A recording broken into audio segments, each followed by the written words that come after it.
neu gilydd i fod yma gacw ac yn ni'n faint ohonoch chi fuodd yn Llundain, gobrin bod neb wedi mentro i'r rhan honno, ond mae'n braf cael eich gweld chi gyd yn fama heddiw beth bynnag. Dwi wedi gosod gweddi ar y sgrin yn cyfennu hefyd yn cyfnod yr aroliadau. Dwi'n rhyw feddwl bod yr rheini yn cychwyn ar hyn o bryd ac mae'n baratoi mawr ar eu cyfer nhw. Ond dwi'n unig gofio hefyd am yr un sydd yn dysgu ni a'r un sydd yn harwain ni mewn i bob gwirionedd ac yn ehangu ein meddwl ni. Nawn ni ddarllen yr gweddi yma efo'n gilydd os ydych chi'n gallu gweld si. O ysbryd Basro i'n dysgu hwyr ein ni yn oleuedig ac yn sgil afer digrif o'r ffordd. Arwain ni i mewn i bob gwirionedd wrth i ni ddynio mewn i'r ffeithiol ac o'r ymlaen gyda'n mawr. Gofynnwn i ti ddechrau ein galonau, ein ddaroliad, capio'r ein hunaniaeth heddiw, i weld pwy'r ystygau a meddwl, ac yr un brenhinol ar ymgyrgydd. Fe gyflwynwn ni'n hunain i'n tad nefol, yr affa dad yna, y mae Iesu yn ei alw fo, yn emyn 802. Dyn ni'n meddwl am yr emynau yma fel emynau newydd efallai, ond mae hon wedi bod o gwmpas esbroni hanner can mlynedd, a mae'n hen bryd i chi ddysgu sut mae'n canu hyd i'r gwir. Abba dad, o gad i'n fod fyth yn eiddo ti, boed o wyllus i byth mwy fel yr eiddo ti. Na fod o'r ni dan ymron, paid am gollwng i, Abba dad, o gad i'n fod byth yn eiddo ti ac i'n eith glenus chwarae hi drwodd i chi gael synwyr ohoni cyn i ni ganu.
Dwi'n meddwl, Gareth, bod gennym ni salm wedi'w gosod, nag oes diarhebion sydd gennym ni wedi'w gosod yn y fan yna. Dechrau llyfr y diarhebion sydd yma, ac yn y fan honno mae y brenin Solomon, y brenin Does hwnnw, sydd wedi gofyn i'r arglwydd am ddoethineb, wrth gwrs, yn hel yr holl ddoethineb yna at ei gilydd ac yn ei grynhoi o'n hyd yn y llyfr yma, be mae o wedi ddysgu wrth sylfaenu ei fywyd ar yr arglwydd ei hun. I ddarllenau yr adnodau yma, maen nhw'n bach yn fan i chi i ddarllen nhw fel yna, ond ychydig adnodau ar ddechrau'r llyfr.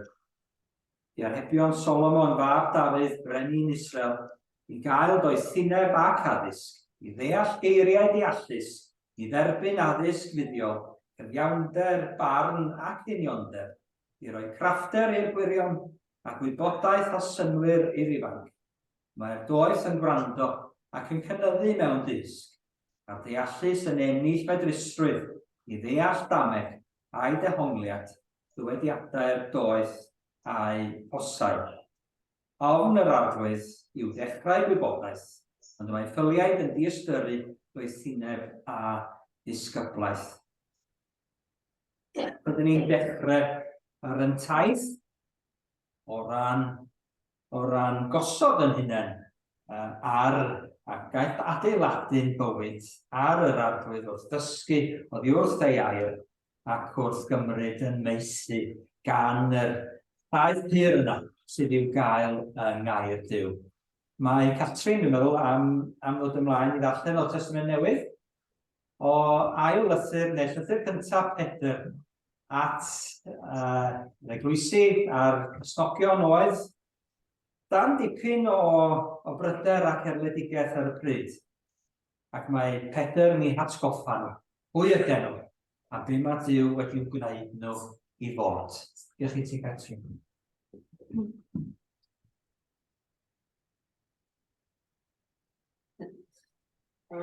Pedr pennod 2. Ymaith gan hynny a phob trygioni a phob twyll a rhagfydd a chemddigen a phob siarad ysannus. Fel bod anod newydd ei geni, lyswch am laeth ysbrydol pyr, mwyn i chi drwyddo gynyddu i acholdwriaeth. Os ydych wedi profi tirioendeb yr arglwydd, wrth ddod at ef y mae'n bywiol gwrthoddedig gan bobl, ond etholedig a chlodfawr gan ddim. Yr ydych weithiau hefyd, fel meini bywiol, yn cael ei adeiladu yn di-ysbrydol i fod yn offeiriadaeth sanctaidd mwyn offrymu a berthau ysbrydol cymeradwy gan Dduw trwy Iesu Grist. Oherwydd y mae'n sefyll yn yr ysbrydyr, weled fi'n gosod maen yn Seion, congolfaen etholedig chlodfawr, a'r hwn sy'n credu ynddo, ni chywilyddir beth mae honno. Y mae ei glod gan hynny yn eiddo chwi y credinwyr, ond i'r angredinwyr, y maen a wrthododd yr adeiladwr, hwn a ddaeth y faen y gongol. A hefyd, mae'n trampgwydd a chai brwystyr. Y maent yn trampgwyddo wrth anifeilhau'r gair, dyma'r dynged a osodwyd iddynt. Ond yr ydych chi yn hil etholedig, yn offeiriadaeth brenhinol, yn genedl sanctaidd, yn bobl o'r eiddo'r Duw ei hun i hysbysu gweithredoedd a derchog yr un a'ch galwodd chwi allan o dywyllwch i'w rhyfeddol oleuni ef. A chwi gynt heb fod yn bobl, yr ydych nawr yn bobl Dduw. A chwi gynt heb dderbyn trigaredd, yr ydych yn nawr yn rhai a dderbynio trigaredd.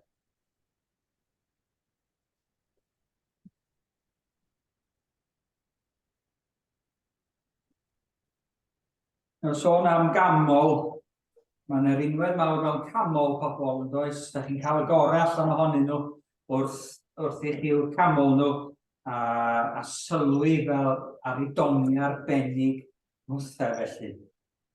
Ac mae Pedr yn y fan yma yn camol y bobl yma ac yn ei codi nhw i fyny ac yn dweud wrthyn nhw mewn gwirionedd pwy ydyn nhw yn yr arglwydd.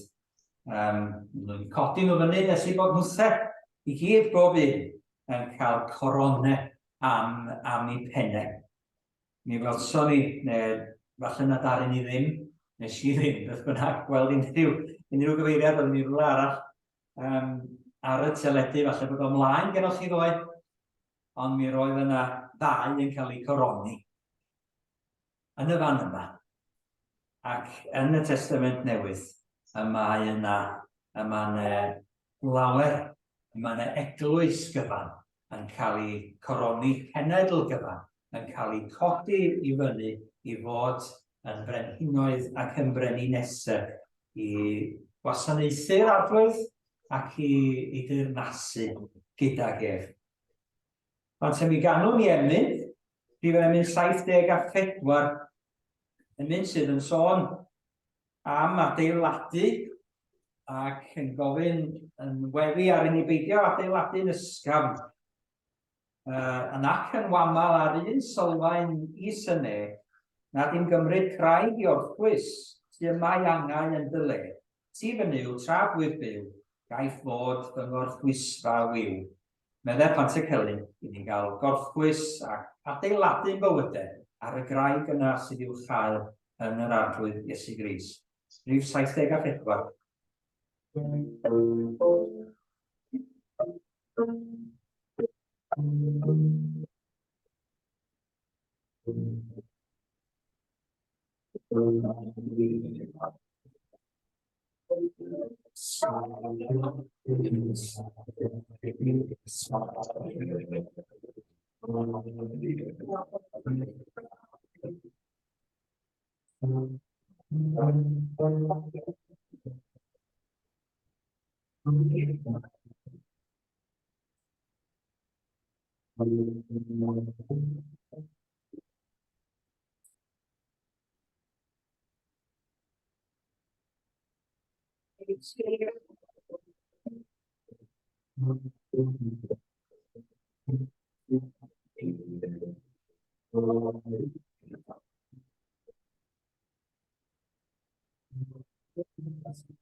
Gan barod o'r lluniau, Gareth os basau ti, dydd Gwener, a yna ddigwyddiad arbennig yn Llanymddyfri o bob man. Nid yn Llundain, ddoe oedd hwnnw, ond Llanymddyfri, ryd yr oedd her ganiedydd yn cael ei gofio yno. Llywodraeth Cymru wedi gwrthod talu am gofeb teilwng i Williams Pantycelyn yn ôl yn 2017, pan oedd hi'n drych amwyddiant i enni fo. Pobl Llanymddyfri a Chymru gyfan wedi mynd ati godi cofeb iddo fo. Cofiwch mynd i'w gweld ti pan y byddwch chi'n mynd i Eisteddfod yr Urdd neu yn y Cynlluniau o gwbl yn gofeb. Mae'r lluniau'n edrych yn hyfryd. Geiriau sydd yno a nodau wedi'w plethu ynghyd. A dyn ni'n diolch eto dyn ni'n dal i ganu. A dyn ni'n dal i ddiolch yn dydyn am ymwynau Williams Pantycelyn ar ein cyfer ni. Emyn arall oedd yn dod i meddwl i'r penwythnos yma yn arbennig wrth i ni feddwl am y garreg sylfaen yma mewn gwirionedd. Crist y gongl faen, a'i fod o wedi wasod yn y fan honno yn graig i ni adeiladu'n bywyd arni hi. Yn hoffi'r llun yma, fel y mae'r cerrig i gyd yn cyffwrdd ei gilydd, meini bywiol yn cael ei gosod ar y maen bywiol yna, sef Iesu Grist ei hun yn y gongl yn y blaen yn y fan yna. Ac mae pob peth arall o gwmpas y llun, peth arall sydd yn dod yn rhwystrau i ni.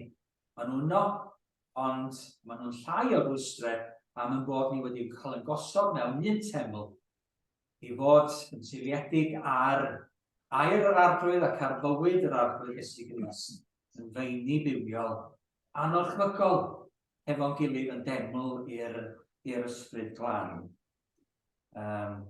Welef i'n gosod maen yn Sion, congl faen etholedig a chlodfawr, a'r hwn sy'n credu yno ni chywilyddu'r byth mohono. Ni'n teimlo bod ni'n cael yn cywilyddio o bosib ar dro, bod ni'n cael yn diystyrru, bod yna bobl yn deud bob math o bethau amdano ni fel Cristnogion. Dydy hynny ddim byd o'i gymharu ar erledigaeth sydd yn digwydd mewn llawer o lefydd yn y byd. Roeddwn ni'n cael fideos ddoe diwethaf ar ôl gofyn i un o'n cyfeillion i o mani cwr sydd dau arnoch chi dyddiau yma. Roedd yna 35 o'i rwysi wedi'w llosgi yn y wythnos diwethaf, a'r tanau hynny'n parhau yr wythnos yma, a lawer iawn o bobl wedi'w hanafu a'i lladd. rhyw densiwn oedd yno, ond y tensiwn wedi'w gymryd allan ar y Cristnogion. Rhyni wedi bod yn rhyw ddychod dihangol ar gyfer y tensiwn yna rhwng y llwythau a'i gilydd. Mae'n digwydd yn gymaint o lefydd ledled dea, ond bod mae'r addewid yna, bod y rhai sy'n credu yno, ni chawilyddir byth mohono, o'n cael ei godi fyny a'i goroni gan yr Arglwydd Iesu. Dwi'n meddwl am y bennill yna cyn i ni ddod i weddio, un ymlaen, Gareth, os based ti. Ac yn trio chwilio amdani hi, a pennill o garol ydy hi. Mae'r carol yn cochwyn ar gyfer heddiw'r bore. Maban bach y ganwyd brifyn Jesem, maban bach. Mae yna 3 bennill yn canu o'n ffydd, ond mae'r bennill yma wedi'w hetgo. Ac mae'n bennill fawr iawn ac yn bennill addas ar yn cyfer ni'n y misnos yma rwsyd. Be mae Iesu wedi rhoi heibio mwyn i ni dderbyn i holl benithion a derbyn yn coroni ni'n hefyd. Diosgodd Crist ei goron, o'i wir fodd, mwyn coroni Seion, o'i wir fodd. Blygu ben di halwr, dan y goron dreiniog, i ddioddef dirmig chidiog, o'i wir fodd, codi pen yr eilog, o'i wir fodd. Dwi'n ni chlywed i'n cael ei chanu wrth i ni ddarllen y geiriau yn y fan yna. Cofio, pwy ydym ni? Meddai Pedr yn dyrydus, wi yn hil etholedig, yn offeiriadaeth brenhinol, yn genedl sanctaidd, yn bobl o reiddo Duw ei hun. Mae wedi bodlon mynd o dan y goron drain yna. Diosg i goron mewn gogoniant, mwyn yn codi ni'n a'n coroni ni'n bob un i dirnasu gydag ef.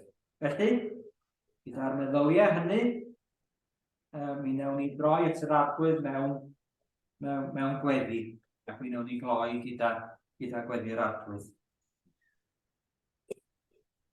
O Dduw ein tad, dyn ni'n rhoi diolch yma efo'n gilydd y bore yma. Diolch i ti am gwmni'n gilydd yn y deml ysbrydol yna. Diolch i ti Arglwydd am y maen bywiol. Yr wyt ti'n gofyn i ni godi'n bywydau arno. Diosod popeth yn daclus arno ef ac yn gadarn arno ef. Mae'n y gongl, y maen yma'r byd wedi'w gwrthod, ond yma'r eglwys wedi'w chael i fod yn drysog ac yn sylfaen i bob peth. Arglwydd, wyddon ni bod y byd eto ddim yn gweld beth sydd i'w gael y neges Iesu Grist. Ddim yn gweld rhagoriaeth y neges yma. Ddim yn gweld ei gogoniant i ardderchogrwydd hi, fel y mae cyfnewidiad rhyfeddol yma'n cael ei wneud.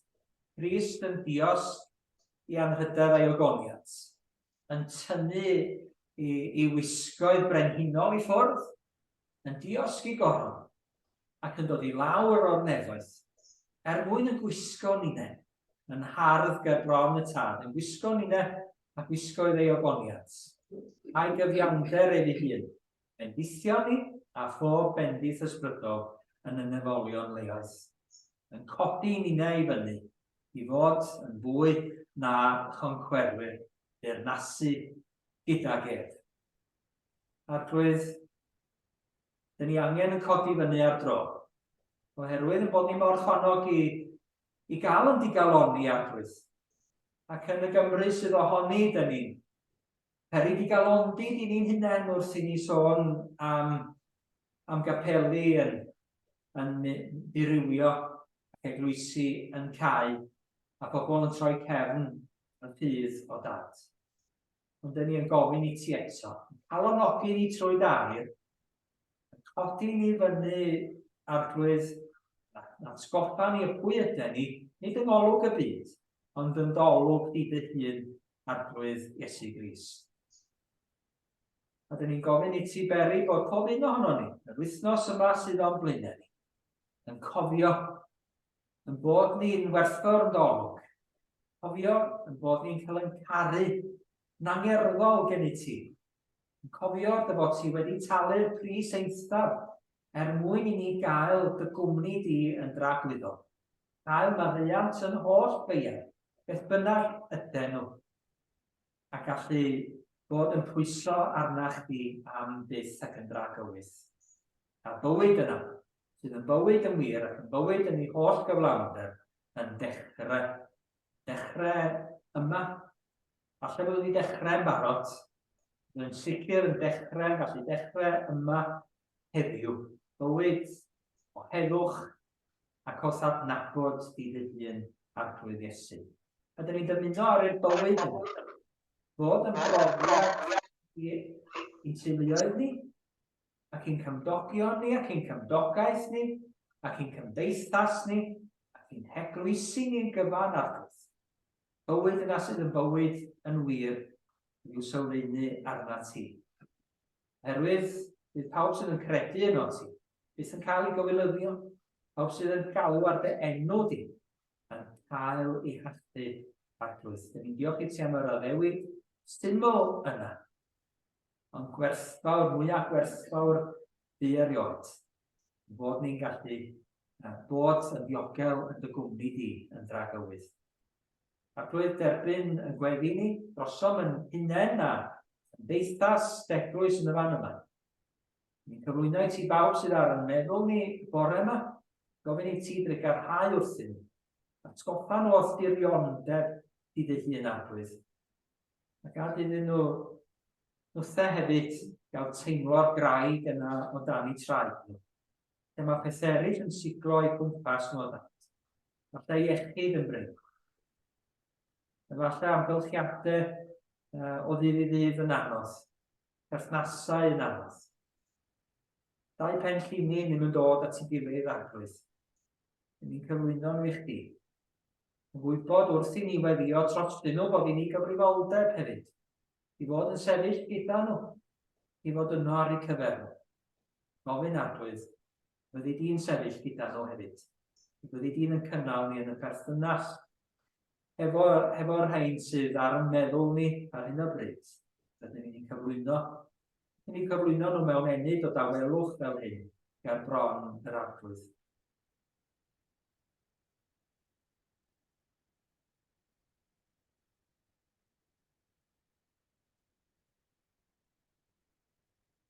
Liw yn gweddi ni Arglwydd. Cadw ni mewn ysbryd o gweddi, dros y naill a'r llall. Dyrod y bendith, lle mae'n erwygiadau, lle mae'n ryfeloedd, lle mae'n erledigaeth ar hyn o bryd. Dyrod I dy gymod hael Arglwydd, a heddwch di dy hun. Dyn ni'n gofyn y cyfan yn denw di Arglwydd Iesu, un arollodd I ni batrwm o weddi, mwyn I ni gael bod yn gwbl ddibynnol arnat ym mhob peth, yn materiol ac yn ysbrydol. Rwch ni weddio gweddi'r Arglwydd. Ni'n tad, hwnnwyd yn y newydd. Sanctaidd enw, deled y deyrnas, deled y deyrnas, megis yn neb, methiad yn ear, roedd ni heddiw o'i bara yn yddio, a mae'n ei ni yn ledled. Fel mae Dduw yn ei yn ledled, ac nac arwain i'r golwg. Neithir wael i'r adw, o sy'n deyrnas, a'r erth, a'r gogoniant, yn oed ydwedd. Amen. Fe ganwn ni emyn pellach 612 eto ar y thema yma o'r sylfaen sydd I ni. Un sylfaen fawr yr eglwys yr Arglwydd Iesu yw greadigaeth newydd drwy ddŵr a gair ein Duw ei briod asferch sanctaidd o'r nef i'w cheisio dal. Ei waed ei hun me'i prynodd a'i bywyd ennill. Naeth ydyn o'r enw S.J. Stone wedi cyfansoddi'r emyn yna yn wreiddiol. 612.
Mae'n dda weithiau cael yn atgoffa pwy ydyn ni fel pobl. Mae'n lun wedi dod i fyny hefyd yn y fan yna. Weithiau fydd y pobl sydd agosaf ato chi yn atgoffa chi o beth ydych chi wedi wneud a pwy ydych chi hefyd. A weithiau bydd y pethau hynny ddim yn ganoladwy dros ben. Ond gwahanol iawn ydy hi efo Pedr yn y fan yma.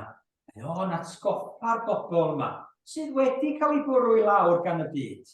Sydd wedi cael y bobl yn deud wrthyn nhw, ond nhw'n da i ddim byd.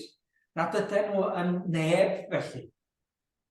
Mae o'n mynd ati o gam i gam i'w codi nhw yn ôl i fyny. Ac y mae'r delweddau mae o'n ei defnyddio. Maen nhw'n hyfryd dros ben. Maen nhw'n amrywiol dros ben hefyd. Ac i gochwyn, mae o'n cyfarch pawb sydd wedi profi tirionddef yr Arglwydd. Ni'n cofio profi tirionddef yr Arglwydd. Ydych chi'n bobl sy'n diolch i Dduw am iddo fo fod yn trigarhau, am iddo fo fod yn rasglon tuag ato ni, am iddo fo fod yn dirion tuag ato ni. Pawb ohonoch chi sydd wedi profi tirionddef yr Arglwydd, meddwl fo. Blyswch y llaeth ysbrydol yna. Yfwch o'r hyn sydd gan Dduw wedi baratoi ar eich cyfer chi. A bydded i chi gael tyfu a prifio, fel y mae, babanod yn tyfu a prifio, a maen nhw'n cael digon i fita a llaeth da i fod yn irbet. Llaeth y gair yn y fan yma. I fod yn gynhaliaeth ar ei cyfer. Mots a fwydydd eraill sydd i'w cael, be mae'r byd yn ei gynnig i ni. A mae'r Arglwydd yn ei gynnig yn ddigon ar yn cyfer. Felly, ar sail y mae'n bywiol, sef Iesu Grist ei hun, a'r hyn ydy Iesu Grist hefyd, a mae'r bobl yma, y Cristnogion cynnar yma sydd o dani hi, yn cael gwybod i bod nhwthe hefyd yn Meini bywiol. Y ma'n nhw, be ydyn nhw, oherwydd bod Iesu Grist pwy ydi o. Herwydd ei fod o'n faen bywiol. yn sylfaen i'r cwbl. Mae nhwtha hefyd, a ninna hefyd felly gallu bod yn feini bywiol. Di meini, pethau daron i herbyn ydyn nhw fel arfer, pethau trwm, pethau di gynnwrf, pethau arhosol, ond mae Pedr yn ei galw nhw'n dduwiol yma. Am bod Iesu yn dduwiol, am bod Iesu yn sylfaen ar yn cyfer ni. Ac am yn bod ni wrth yn cael yn gosod arno ef, yn dod yn byw yn hunain hefyd. Yn byw ac i ffurfio'r deml yna. Deml ysbrydol, fel yr oedd yna deml yn yr Hen Testament, yn arwydd o bresenoldeb dyn. Dyn ni'n bellach, efo'n gilydd yn gallu ffurfio'r deml newydd ysbrydol yna. A mae Duw ei hun yn Iesu Grist, drwy ysbryd fan yn gallu byw yn ei chanol hi.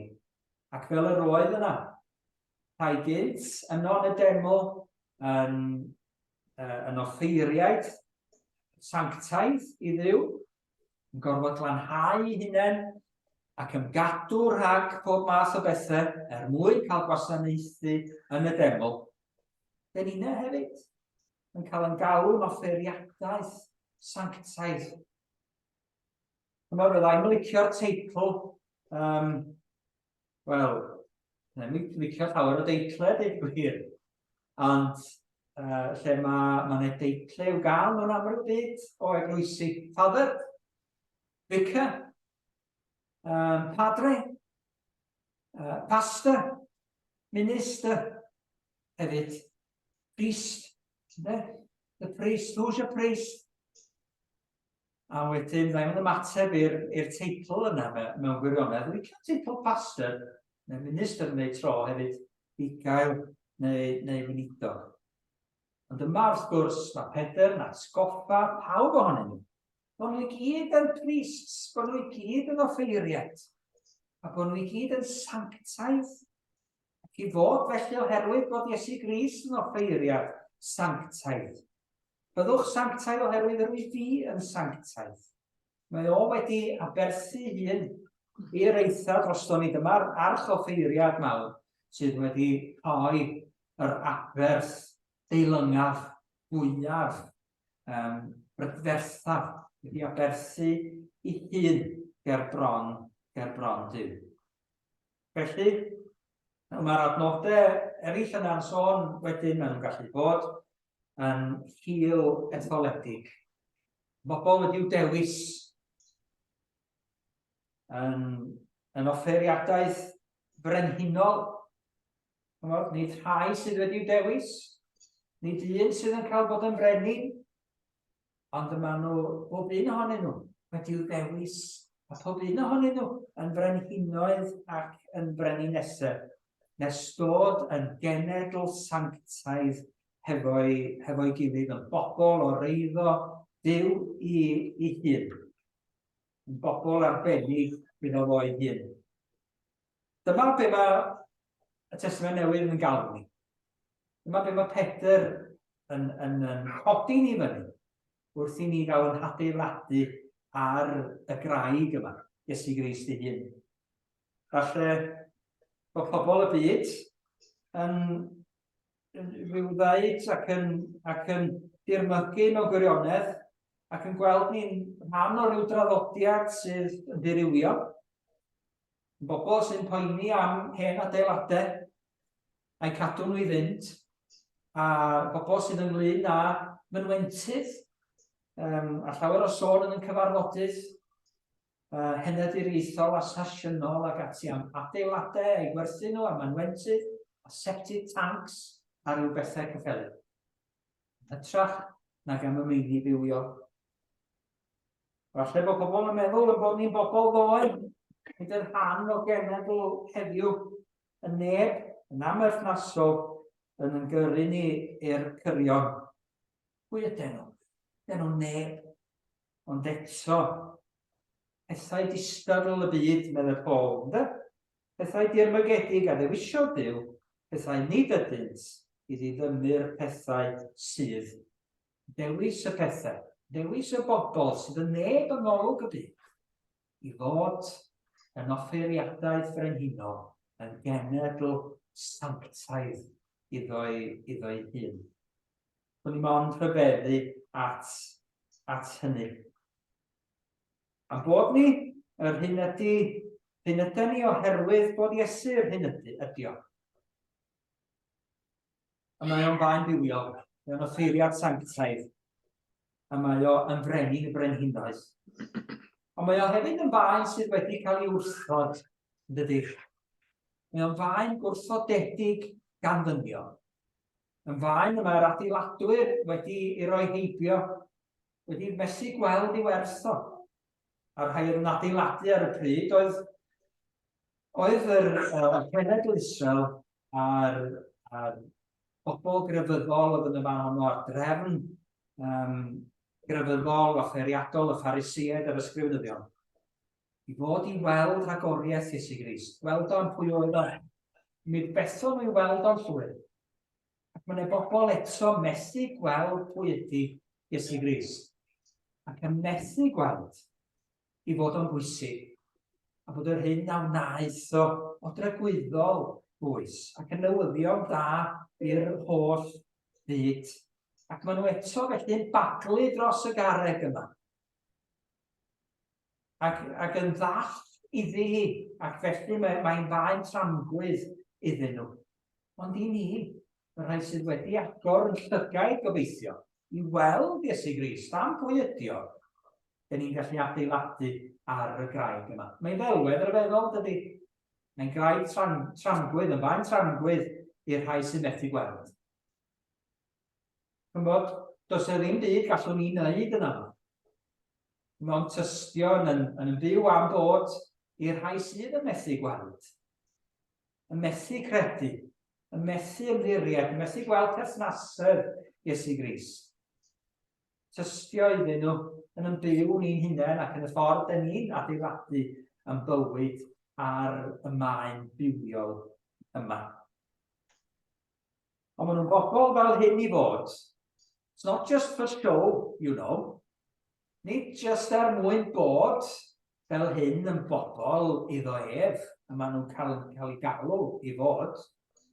Dim fel rhyw jwg ar seld, chadel Dafydd Iwan yn yr iaith Gymraeg, a mwyn ni rhywbeth i'w dangos i fyny a'i gosod yna a neb i'w chyffwrdd i. Ond maen nhw'n bobl sydd yma wedi'w codi i fod pwy ydym, mwyn iddyn nhw gael gwasanaethu'r Arglwydd. Fel yn yr Hen Testament, pan oedd Moses yn mynnu gan Pharo, gollwng fy mhobol yn rhydd, medden nhw. Pharo'n caledi galon, dydy. Moses yn deud wrth Pharo, pam bod eisiau gollwng y bobl yn rhydd? Mwyn iddynt gadw gwyl i ni yn yr anialwch. Medden nhw. Dwi eisiau mynd â nhw allan i fancw, i'r anialwch, i addoli Duw. Gadw gwyl iddo fo. Fel pobl iddo fo. Mae Pharo'n gwrthod iddo gael gwneud hynny. Oherwydd nhw'n gwybod os eithaf nhw allan, bydd o'n dod â nhw'n ôl wedyn. Ond maen nhw'n cael mynd allan, maen nhw'n cael ei ryddhau, nid mwyn bod yn rhydd, nid mwyn mynd gweld y cwbl yn digwydd, gweld y rhyddid yna yn dod iddyn nhw, mynd drwy'r môr coch ac ati, bod mewn pryderon a mynd i'r anialwch, a cael ei hunain yn y fan honno. Ond mwyn addoli'r Arglwydd, mwyn cadw gwyl i'r Arglwydd yn yr anialwch. A dyna dyn ni'n ei wneud yn yr un modd yn y fan yma. I fod yn offeiriadaeth sanctaidd mwyn offrymu a berthau ysbrydol, cymeradwy gan Dduw trwy Iesu Grist. Ac mwyn ysbysu gweithredoedd ardderchog, yr un a'ch galwodd chi allan y dywyllwch i'w ryfeddol o leini ef. Dyna beth ni'n da. Mwyn hysbysu gweithredoedd ardderchog, yr un a'ch galwodd allan y dywyllwch i'w ryfeddol o leini ef. Dyn ni'n fyw mwyn yr Arglwydd, osod yn bywydau arno ef ei hun. Dynnu'n holl nerth oddi wrtho ef ei hun yn ogystal. Ac i adael i'r goleuni yna. Lywyrchu ym mhob tywyllwch. I fod yn oleuni i'r holl genhedloedd, i'r bobl sy'n byw o'n cwmpas ni ac yn o dan yr un to â ni, ac yn ein cymunedau ni, bydd yn hwsau hefyd gael gweld y maen gwerthfawr yma, y maen bywiol yma, y maen yma sydd yn rhoi bywyd i ni ne. A dydy, falle bod hwn yn neges bersonol i bob un ohono ni, rwsyd. Da ni'n cael coroni bob un yn unigol. Ond da ni'n cael yn gwneud yn hil. Da ni'n cael yn gwneud yn deml o feini bywiol efo'n gilydd. Da ni ddim yn bodoli fel Cristnogion mwyn yn perthynas ni a'r arglwydd yn unig. Da ni'n bodoli mwyn llywyrchu ogoniant efo'n gilydd, mwyn dangos pwy di Iesu Grist efo'n gilydd, felly. Holi'n diolch. Bore yma am bawb sydd wrthi ac wedi paratoi bore yma. Pawb sydd wedi dod yn ei gyd yn addoli yma. Dyn ni gyd yn gweddio. Dyn ni gyd yn mynd i wahanol lefydd yr wythnos yma. Neb ohonoch chi, dwi'n fod mynd i fod yn yr un lle a'r un person arall drwy'r wythnos. Dyn ni'n mynd i fod yn y meysydd gwahanol. Ac eto, dyn ni'n un corff ac yn un teml i'r arglwydd. Ac y mae o am yn defnyddio ni i gyd efo'n gilydd ac yn llefydd gwahanol i ddwyn gogoniant i'w enw ef ei hun. Ni gofio, pan ydyn ni ar ben yn hunain. A mae yna wrthwynebiad yn dod falle. A mae yna ddirnig yn dod.